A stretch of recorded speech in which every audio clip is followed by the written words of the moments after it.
지난주 7절까지 읽었는데 계속 이어지는 내용이어서 7절을 같이 읽어서 11절까지 길지 않으니까 합독하겠습니다. 시작. 너희를 위하여 우리의 소망의 견고함은 너희가 고난에 참여하는 자가 된 것 같이 위로에도 그러할 줄을 알미라. 형제들아, 우리가 아시아에서 당한 환난을 너희가 모르기를 원하지 아니하노니 힘에 겹도록 심한 고난을 당하여 살 소망까지 끊어지고 우리는 우리 자신이 사형 선고를 받은 줄 알았나니 이는 우리로 자기를 의지하지 말고 오직 죽은 자를 달리 살리시는 하나님만 의지하게 하심이라. 그가 이같이 큰 사망에서 우리를 건지셨고 또 건지실 것이며 이후에도 건지시기를 그에게 바라노라. 너희도 우리를 위하여 간구함으로 도우라. 이는 우리가 많은 사람의 기도로 얻은 은사로 말미암아 많은 사람이 우리를 위하여 감사하게 하려 함이라. 아멘. 지난주는 7절까지 내용은 사도 바울의 어떤 선언적인 고백으로 시작했고 그렇게 채워져 있습니다. 고난에 대한 것, 고난 가운데 함께 하시는 하나님, 고난과 위로의 두 개념으로 하나님이 어떠한 분이다. 그래서 그 고난과 위로는 어떻게 우리에게 다가오는가에 대한 개념적인 이야기를 했죠. 고난이라는 어떤 상황을 말한 게 아니고 고난이라는 개념 그리고 위로라는 걸 통해서 하나님 우리에게 어떻게 관계하시는가, 우리가 겪는 고난은 어디서 오고 어떻게 도출되어야 되고 그 고난은 어떻게 우리 가운데 극복되어야 하는가, 신앙인의 길에서 하나님과 관계 안에서 일어나는 고난과 위로에 대한 이야기를 했습니다. 그 이야기를 하고 나서 오늘 8절부터 이야기는 이런 사도 바울의 고백이 어디서 나왔는지, 이런 확신이 어디서 자기에게 확신이 되었고 자기의 명제가 되고 자기의 진술이 되었는지를 이제 소개를 해요. 이제 그런 자기 확신을 공동체에 나눌 수 있게 된 자기 근거를 이야기하는데 그것이 이제 간증이라고 이야기합니다. 그래서 우리가 어떤 지식으로 하나님을 이해하고 그 지식이 우리의 삶의 존재를 또 이해하고 그래서 그 하나님의 존재를 또 인지하고 그 하나님을 내가 맞이하는, 그러니까 어떤 상황 없이, 그죠? 이미 지나온 상황, 이미 내가 갖춰진 세계관 속에서 하나님에 대한 정보를 들었을 때 내 안에 새로운 인식의 확장이 일어나는 경우가 있죠. 이미 내 속에 들어와 있는 이제 삶의 경험들이 참 삶은 고난하다. 삶은 내 안에 참 답이 없는 경우가 많다. 삶은 허무하더라. 이런 것들이 내한테 삶으로 이렇게 축적이 된 상태 이후에 그런 내 안에 어떤 결핍의 어떤 고민들을 안고 있는 상황 가운데 하나님이란 존재를 듣거나 또 어깨 너머로 이렇게 보게 됐을 때 그 하나님의 존재가 강력하게 내 삶에 실존하고 만나게 되는 저 사건이 그냥 저 정보가 저 사건이 아니고 저게 내하고 관련됐다라고 하는 강력한 인식들이 일어나면서 우리 안에 신앙의 어떤 계기가 촉발이 일어납니다. 그전에는 기독교라는 많은 종교라는 것들에 대한 정보를 알 수 있고 어떤 그런 것이 있다라는 것을 객관적으로 알고 있다가 또 저 사람은 신앙생활하고 우리 아버지는 우리 엄마는 예수 믿는 사람이야 뭐 그렇게 객관적으로 알고 있다가 어느 날 내가 살아가는 삶에서 내 삶의 어떤 답이 없는 답답한 뭔가 했던 결핍에 대한 인지가 느껴지는 상황 가운데 그 객관적 사실이 실제로 그 객관적 사실로 인해서 그 상황 가운데 하나님이라는 실존, 하나님이라는 존재가 지금 내 사건과 불가불 연결되어 있다. 내가 저리 가든지 그분이 내게 오시든지 이런 만나는 사건으로 내 안에 새로운 세계관의 지각 변동이 일어나죠. 그렇게 해서 신에 대해서 더 가까이 되겠다. 신이 내 안에 이미 훅 들어오셨다. 또 신이라면, 신앙이라면, 하나님이라면 저건 내 삶에 뭔가 답이 있겠다는 어떤 새로운 인식의 변화는 일어나면서 신앙이 시작되는 거죠. 신앙이 고백의 문턱을 넘어가기 전에 그것을 따라가는 과정이 됐든지 그 이후에든지 그렇게 신앙은 그렇게 이제 어떤 사건 속에 결부되지 않은 채로 그렇게 신앙이라는 것을 내가 이제 수용하게 되는 과정이 생길 수 있어요. 그런데 지금 사도 바울이 지금 이야기하는 것은 그렇게 하나님의 존재를 확신하고 나서 어떤 계기가 되었든지 하나님이라는 존재를 확신하고 내 삶은 하나님과 관계 속에 명확한 관계 속에 내가 딱 정리가 되고 난 다음에 내 삶을 하나님의 뜻을 따라서 신앙을 향해서 하나님의 부르심 앞에 뭐 다양한 표현이 될 수 있지만 신앙의 분명한 자기 정체성과 고백을 가지고 삶을 살아가는 중에 이제 사도 바울이 겪게 되는 상황입니다. 사도 바울이 지금 이야기하는 자기 고난은 결국 다메섹에서 만난 하나님이 자기 삶의 궤도를 완전히 바꿔놨죠. 자기 자신을 위해서 살다가 혹은 유대 종교를 위해서 살다가 구약의 하나님을 인지하고 살다가 이제 예수로 시작된 새로운 하나님의 삼경륜 시대에 새로운 세계를 만나서 새로운 하나님을 만나고 새로운 그리스도를 하나님의 아들로 만나서 이제 그 부르심 앞에 헌신하게 되는 과정 가운데 일어난 사건을 이야기합니다. 그렇게 해서 이 사도 바울의 고백은 믿는 사람이 믿음의 길을 이미 시작하고 난 다음에 겪게 되는 하나님에 대한 새로운 인식의 확장, 이제 그거는 사건 속에 일어난다 그랬습니다. 제가 매번 이야기를 하죠. 사건 속에 있어야 됩니다. 머리로 계속 확장되는 그 하나님은 굉장히 위험한 종교의 어떤 지식, 정보로 계속 그것을 자기 신앙으로 착각할 수 있다는 겁니다. 근데 실제 신앙, 살아있는 신앙, 생명력 있는 신앙은 사건 속에서 하나님 어떻게 존재하시는가, 어떻게 나를 만나주시는가, 그것이 신앙의 사실 본질이 되는 거예요. 자, 그런 의미에서 사도 바울은 그의 목회를 위해서든지 자기 자신을 표현하든지 자기가 경험한 하나님에 대한 이야기는 끊임없이 자기 삶의 현장 속에서 만났던 하나님의 생생한 간증과 증언으로 일관되게 나타나요. 그것이 하나의 이론과 하나의 분명한 개념으로서 신학 체계로서 그렇게 기독교를 변증하고 기독교를 증언할 수 있는 어떤 체계화된 사상으로 그렇게 있다가 설명이 필요하면 설명으로 자기 삶을 드러내는 간증이 필요하면 간증으로 하나님을 계속해서 표현하고 드러내는 거죠. 그래서 사도 바울은 자기 간증에 대한 이야기로 이제 들어오게 되는 겁니다. 이건 오늘 우리에게도 마찬가지입니다.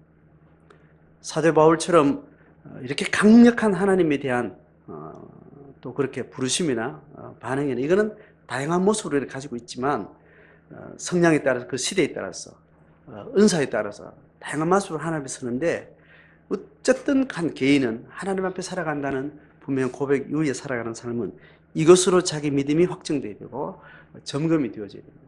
그래서 매번 만나는 사건 속에 하나님은 어떻게 위치하고 계시고 어떻게 말씀하고 계시고 어떻게 하나님을 만났는지를 우리가 증언하지 못하면 그것이 내 속에 확인되지 않으면 나는 그리스도인으로 사는 것이 아니고 단 그 사건 순간은 하나님과 상관없는 과정을 지나고 있다는 것을 우리가 주목하는 게 중요하겠죠.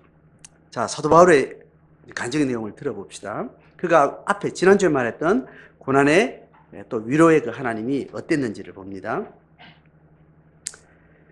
8절 하반절에 이렇게 말합니다. 위에서 말한 아시아에서 당한 환난이 자기한테 어떻게 왔는가라면 세 가지로 이야기해요. 힘에 겹도록 심한 고난이었다. 힘에 겨웠다 이렇게.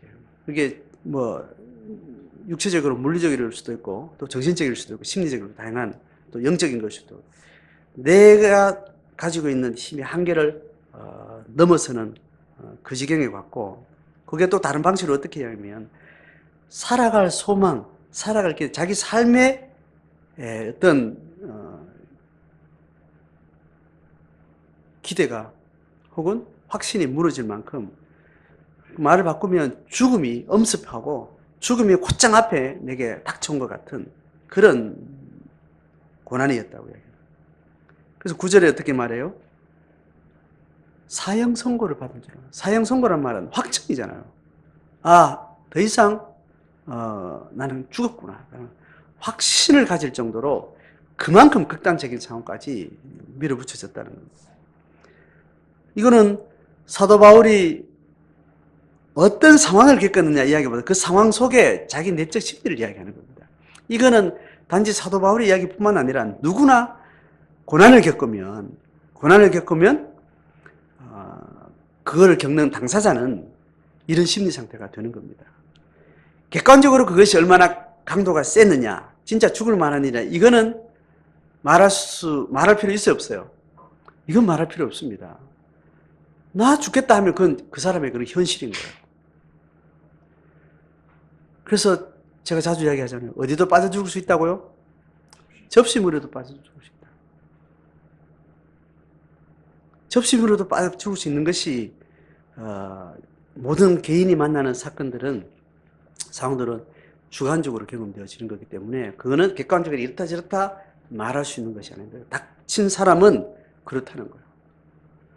너무 행복하고 너무 화려하고 너무나 많은 것을 가지고 있음에도 불구하고 하나가 결정적으로 중요한 하나가 결핍되면 이 모든 것이 다 쓸데없는 거 아니겠어요? 몸이 아파서 오늘 죽겠으면 내 가지고 있는 많은 자랑할 만하고 모든 삶을 지탱해주고 모든 걸 보장해주는 어떤 것도 내 중요한 하나가 절박해질 때는 그게 아무것도 내한테 들어오지 않는 거죠. 그렇게 해서 사도 바울 시대나 오늘 우리 시대나 아주 가난한 상황에 그 시대를 사는 사람이나 부유한 시대를 사는 사람이나 개인전 주관적인 삶의 경험이라는 것은 인간의 한계 상황과 한데 거의 동질해요. 우리나라가 점점 잘 살게 되면서 점점 뭐가 또 많아진 거예요? 자살률이 많아집니다. 내 스스로 살 소망이 끊어졌다고 확신하고 그것을 결행하는 이런 심리 상태나 그런 실제 사건들은 훨씬 더 많아졌어요. 객관적으로 보면 어떤데? 더 많이 가졌고 더 풍성하고 더 결핍이라는 것이 해결된 상황에서 뭐가 문제가 되니까? 내 심리 상태가, 내적인 상태가 무너지니까 어떤 물질적인 것은 환경 것이 아무리 천하 없이 쌓아졌어도 내면 안에 일어나는 어떤 사건들이 허물어지면 그냥 이 경험을 하게 되는 거예요. 그러니 사도 바울의 경험이나 우리의 경험이나 주관적인 자기 경험으로서는 같아요, 달라요? 같은 겁니다. 그래서 사도 바울의 고백은 오늘날 우리에게 동질한 고백이 되는 거죠. 어떤 면에 다들 힘에 겹지 않는 아는 삶을 사는 사람이 어디 있겠어요? 또 살 소망이 끊어질 만한 어떤 그런 계기를 내 삶 속에 어떤 식으로든 갖고 있지 않는 사람이 어디 있냐? 그래서 사형 선고를 말할 수밖에 없을 정도로 절망적인 상황들은 우리 속에 저는 다 가지고 있다고 생각합니다. 저도 있습니다. 오늘 이 도시 문명 안에서 한국 사회에서 이런 삶을 살아가는 많이 가진 사람, 적게 가진 사람이나 이 사회가 계속 우리의 삶의 기반을 계속 밀어붙이는 어떤 문화나 어떤 가치관들이 동질한 상황에서는 많이 가졌거나 적게 가졌거나 다 자살을 생각할 만한 그런 강력한 그런 어려움의 계기는 지금 널려 있어요. 그걸 자기 사건으로 맞아들이냐 안 하느냐 그 차이지. 정신적인 그 압박이라는 것은 거의 비슷한 환경을 우리가 안고 있죠. 그런 의미에서 사도 바울은 헌신의 과정 가운데 그 길이 있었다면 특별한 내가 헌신이 아니어도 하나님의 부르심이라는 것은 특별한 내가 하나님 앞에 자발적으로 이걸 가지고 하나님을 섬기려고 말하지 않더라도 내가 선택하지 않은 헌신, 부르심이 있어요. 그게 뭡니까? 하나님이 선택해놓고 우리를 던져놓은 그 부르심이 있다고 얘기했습니다. 그 질적으로 약간 차이가 있을 수 있지만 사실 그 과정을 통과하는 과정에는 사실은 같은 거예요. 사도 바울이 나는 선교사가 되려고 그렇게 일부러 죽이려고 작정하고 있는 사람이 그렇게 떼거리로 있는 데를 내가 복음을 뛰어드는 그런 고난의 현장이나 내가 선택 안 했지만 그냥 그렇게 예수 믿기 전에 이미 확정된 사람의 삶이 던져진 상황 가운데나 하나님이 나를 부르셨다라고 할 때는 동일한 부르심이에요. 그래서 그곳에서 하나님 나를 부르셨다는 마음을 가지고 그 삶의 문제를 고민할 때는 선교지에서 사도 바울의 어떤 헌신의 과정에서 겪게 되는 고난과 질적으로는 사실 같은 거예요. 그런 의미에서 우리가 믿음으로 하나님 뜻대로 살겠다고 마음의 방향을 정하고 나서 지금 이미 결정되어진 삶의 모든 상황 가운데 있는 결핍, 한계 상황, 이것은 우리에게 힘이 겹고 살 소망이 끊어지고 이미 사형 선고를 받은 것 같은 그런 계기들은 우리한테 다 한 가지 이상씩은 가지고 있을 거라고 생각을 합니다. 아니면 다행이고요. 외적으로는 다행이지만 오늘 뒤에 계속 따라가 보면 그건 영적으로는 별로 다행이 아닐 수도 있습니다. 그 뒤에 따라가 보면 되겠죠, 그죠? 자, 그렇게 사도 바울은 그 경험을 하고 나서 이게 위에서 말한 고난과 위로 중에 고난의 실제적인 자기 경험을 이야기하는 겁니다. 자, 그것은 그렇게 고난으로만 있지 않았고 뭐가 있었다는 거예요. 그 고난이 하나님으로부터 왔다라는 그 전제하에서 그 고난을 내가 붙들고 씨름할 때 하나님으로부터 온 고난은 또다시 그 동일한 사건 속에 하나님으로부터 오는 위로로 또 다른 그 경험들을 이제 하게 되는 거죠.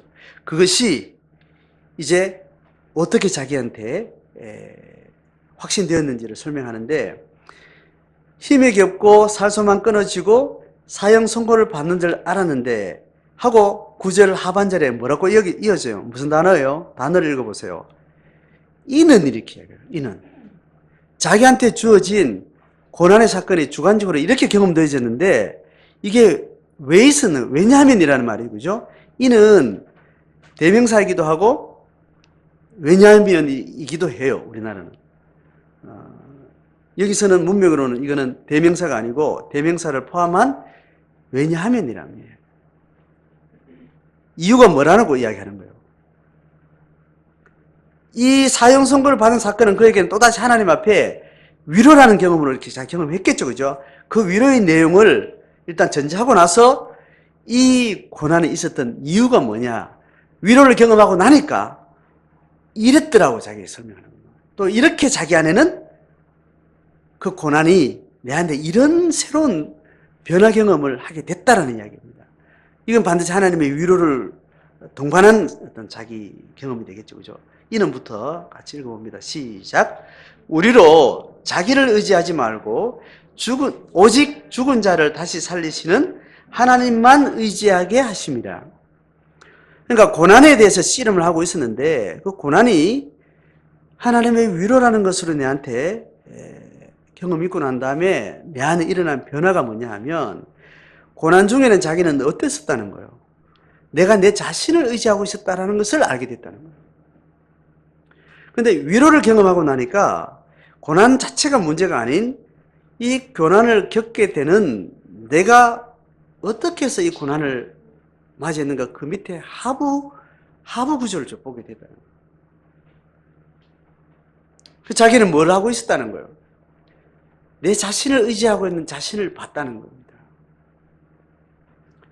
그런데 그 하나님을 위로로 경험하고 나니까 내가 의지하던, 나도 모르게 의식을 내가 인지하고 있지 않는 상태, 내 무의식이 내 자신을 의지하고 있는 그 강력한 내 안에 어떤 그런 방향이 있었는데 그것이 옮겨지더라고요. 아, 나를 신뢰할 수 없구나.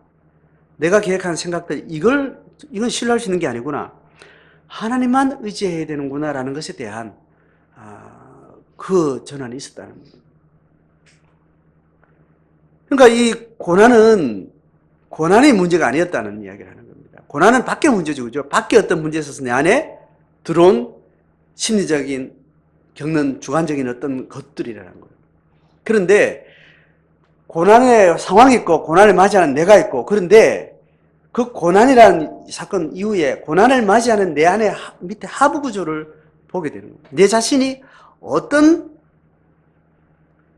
무게 중심으로 내가 어떤 삶을 지향하고 있었던가, 자기 그 밑에 하부 구조를 발견하게 되면서 거기에 어떤 변화가 일어나고 나니까 이 고난을 극복하고 넘어서게 되고 하게 됐다는 거죠.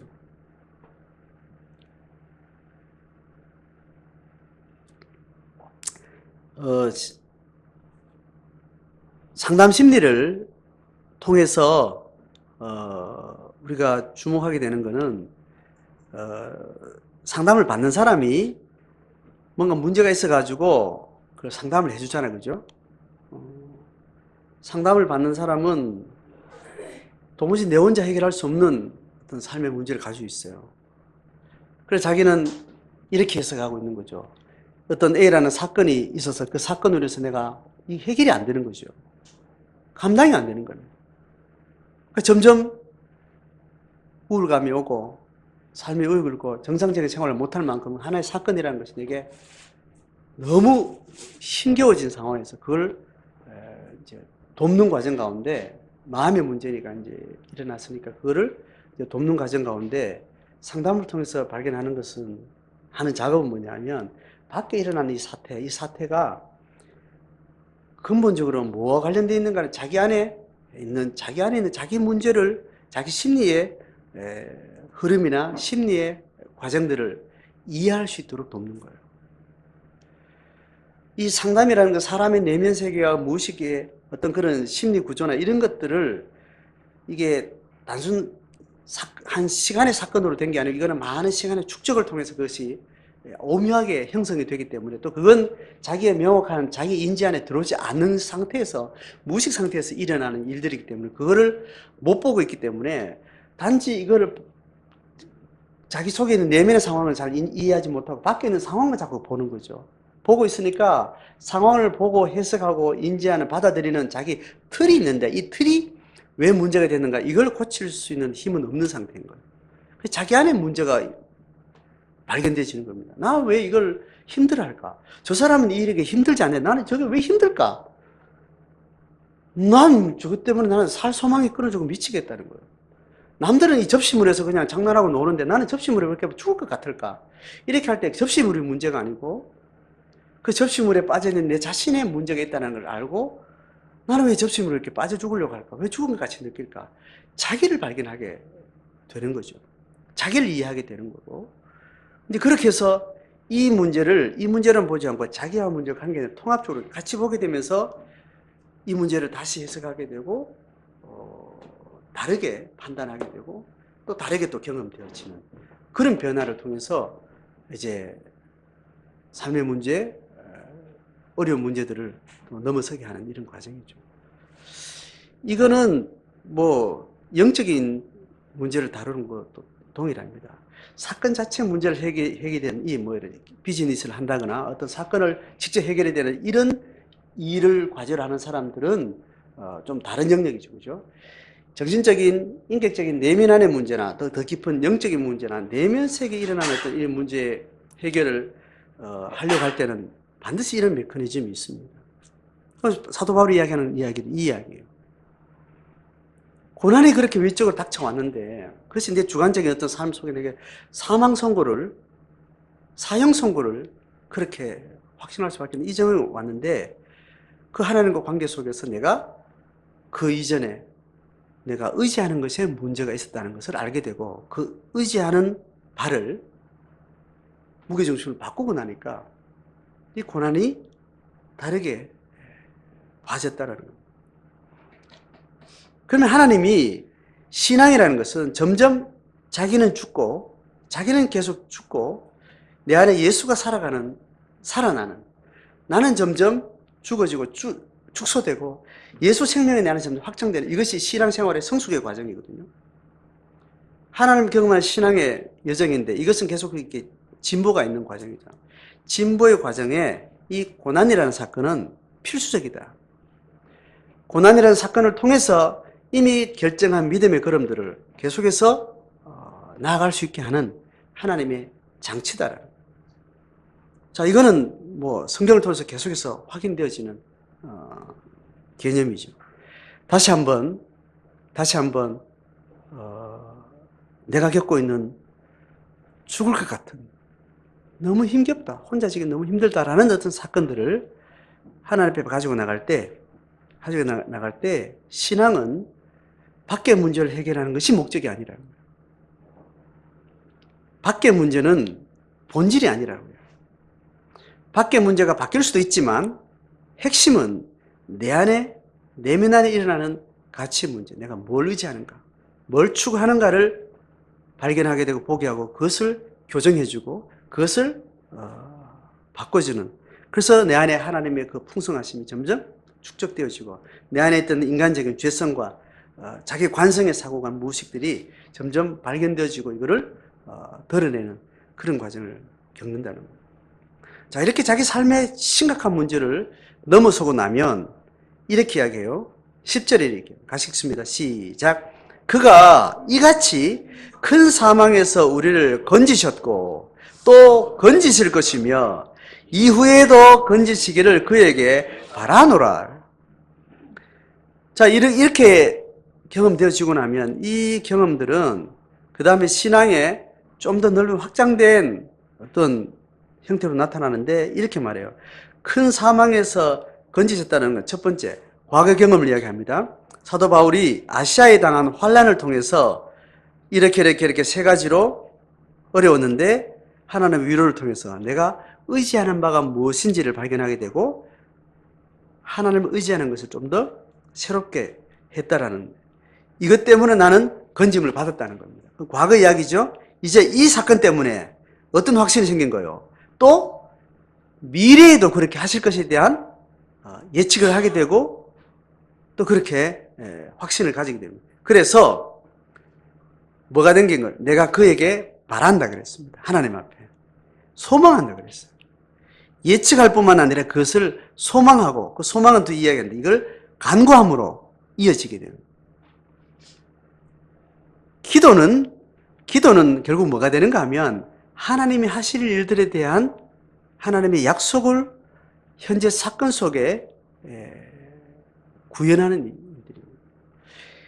기도하는 내용이 하나님이 이미 약속한 바, 하나님이 하실 계시를 현재화할 수 있도록 구하는 거예요.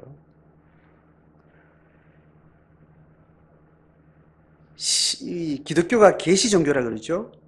계시의 종교를 통해, 계시의 하나님을 통해서 이미 하나님이 우리에게 기도할 바, 기도할 방향, 기도의 원리, 기도의 세계관을 우리한테 던져주고, 기독교 신앙에서 기도하는 바는 하나님의 계시가 완성되고 계시가 확장되는 것을 기도하는 거예요. 그러니까 내 역사에 하나님을 끌어들이는 게 아니고 하나님의 경륜에 내가 거기에 들어가는 거예요. 거기에 참여하는 거예요. 이방 종교의 기도, 신의 존재와 우리의 관계를 통해서 우리가 신을 간구하고 만나고 예배하고 기도하는 바는 내 삶에 신을 자꾸 이렇게 초청하고 끌어들이는 방식.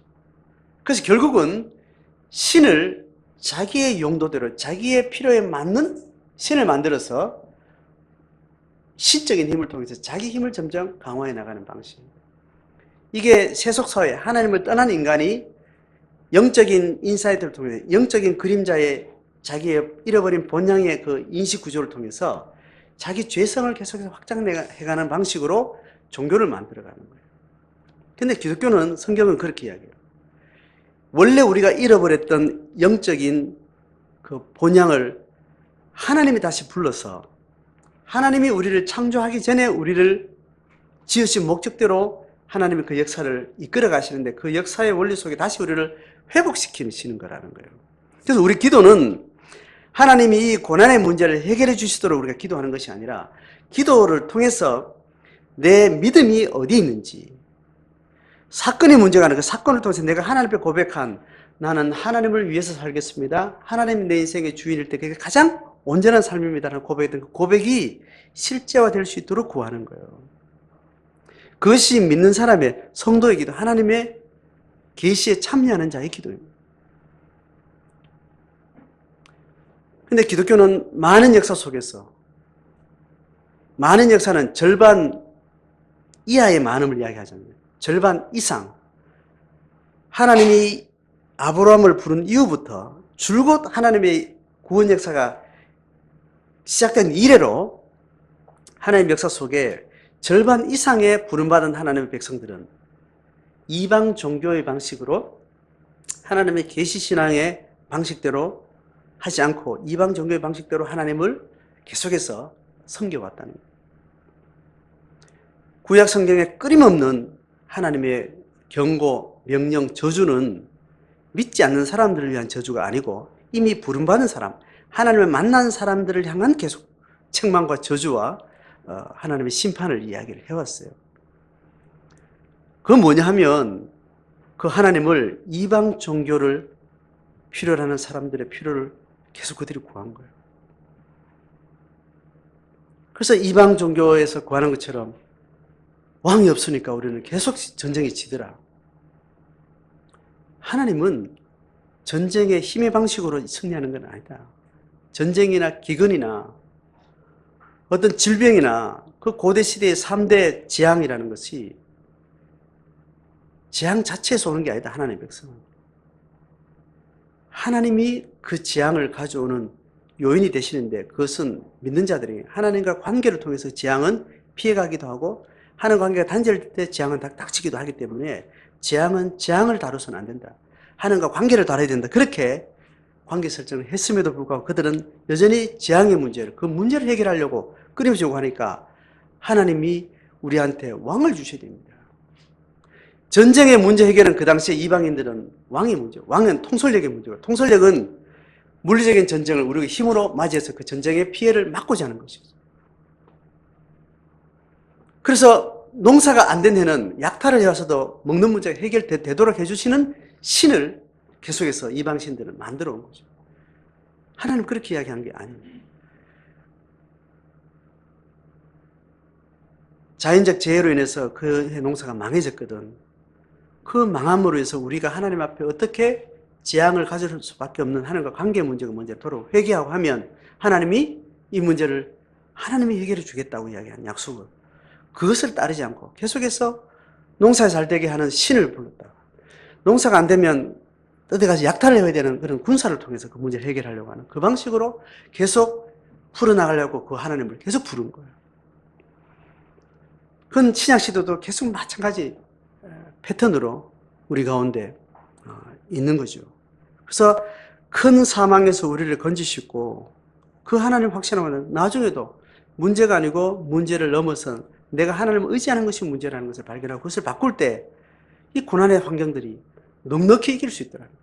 이것이 또 다른 축복의 계기로 또 고백되어질 수 있더라고요. 그것을 기도하는 거예요. 하나님 그렇게 해결되어지길 원합니다. 사건이 해결된 경험이 아니라 사건을 통해서 나를 만지시는 하나님, 영의 말씀을 하시는 하나님, 내 근본이 뭔지를 알게 하시는 하나님, 그 하나님을 고백할 수 있도록 그렇게 기도하게 되는 거죠. 11절에 이렇게 말합니다. 그래서 너희도 나는 그 하나님의 건지시를 그렇게 바라본다, 소망한다. 그 소망을 가지고 너희들도 나를 위해서 기도하라. 그리하면 이렇게 해요. 이는 또 나왔죠. 그죠? 명령문을 하고 나서 그 명령을 통해서, 왜냐하면 그것이 어떤 결과를 가져오는가 하면 우리가 많은 사람들의 기도로 말미암아서 뭐를 얻어요? 은사를 얻게 돼요. 은사를 얻게 된다는 말은 성령의 영감을 얻게 된다는 말이에요. 성령의 기름 부음을 만나게 된다는. 그렇게 해서 그가 어떤 고백을 하게 됐죠. 그것을 통해서 사도 바울은 또 고백을 하겠죠. 고백하면 기도한 많은 사람들이 우리를 위해서 뭘 하게 한다고요? 감사에 동참하게 되는 거예요. 기도한 사람은 자기가 당면한 고난이 아니어도 고난당한 사람들이 그 고난을 하나님께서 어떻게 해결해야 할 것이라는 것에 대해서는 확신을 가지고 하나님 그 영혼을 만져주시고 그의 은사를 부어주셔서 하나님 뜻을 발견하게 하시고 내가 하나님 앞에 어떻게 살아가야 되는지, 내 안에 있는 어둠이 뭔지를 발견하게 하시고, 그래서 하나님을 만날 수 있게 해달라고 기도를 할 때 그 기도가 힘이 돼서 그 안에 또 성령이 일을 하시고 역사하셔서 그 고백을 갖게 될 때 그 기쁨이 그냥 그 사람이 싸운 싸움으로 들을 때보다 내가 그 싸움에 동참해서 기도했던 그 기도가 더 큰 기쁨을 가져다 주게 되는 거예요. 그래서 우리한테 간증을 하거나 간증이 이미 완성되지 않는 걸 우리는 뭐라고 그래요? 셀에서 고백하는 내용 중에 내가 이미 겪은 사건은 간증이 되는데 이미 겪지 못한 사건 있죠. 아직 고난으로 내한테 머물러 있는 사건은 뭐로 표현되는 거예요? 기도 제목으로 표현되잖아요. 예? 간증이 내한테 이미 위로의 사건으로 확정된 거는 간증이 돼서 확신한, 이미 종결된 사건으로 나눠지면 그걸 다들 이해하고 함께 고백하고 그 기쁨이 되지만, 기도 제목으로 이번 주까지는 아직 고난이에요.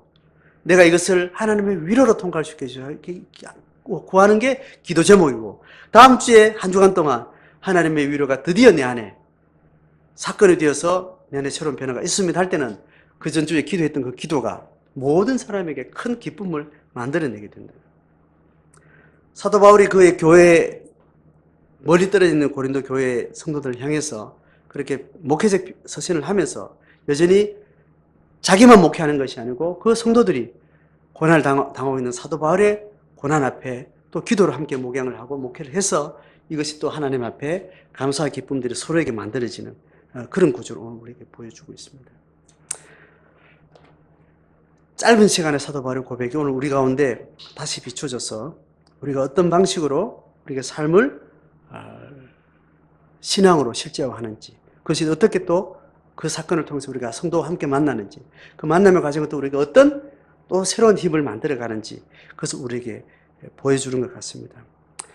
그런 구조를 우리는 교회라고 이야기를 하고 있죠. 그래서 우리가 개인적으로 흩어진 삶 가운데 살아가는 사건은 그 세속의 사건으로 끝나지 아니하고 교회의 새로운 어떤 사건으로 우리 가운데 나눠지고 공유되어지는 거죠. 이것으로 또 우리가 하나님 앞에 성장하게 되는 겁니다.